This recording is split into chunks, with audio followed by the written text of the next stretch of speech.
What is delta modulation transmission? Let's take an example of a school. Suppose there are 30 to 40 students in a classroom. Now a writing competition is held within the students.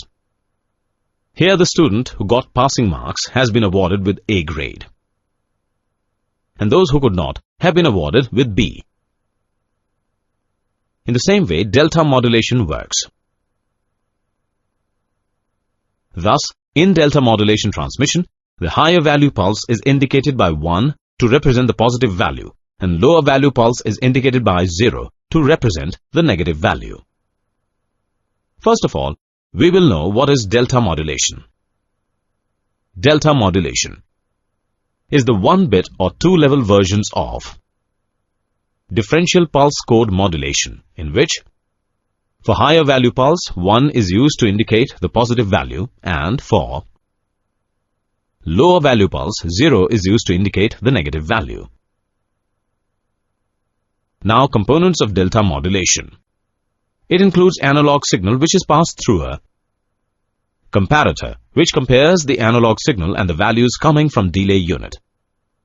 It also includes a staircase maker, in which the compared value is fed to pass through the delay unit, and finally the digital data, that is, output, is obtained.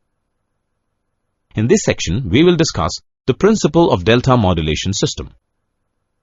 Generally, delta modulation system consists of a transmitter section and a receiver section.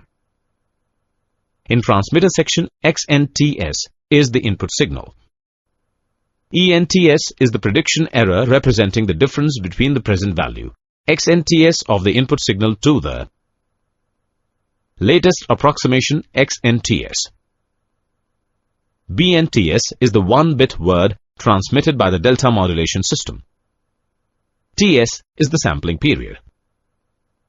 Now, in receiver section, a low-pass filter is used with a bandwidth equal to the original signal bandwidth. Now, let us get to know something about distortions in delta modulation system. If the slope of analog signal is much higher than that of approximated digital signal over long duration, then this difference is called slope overload distortion, and the difference between quantized signal and original signal is called as granular noise. It is similar to quantization noise. Related terms are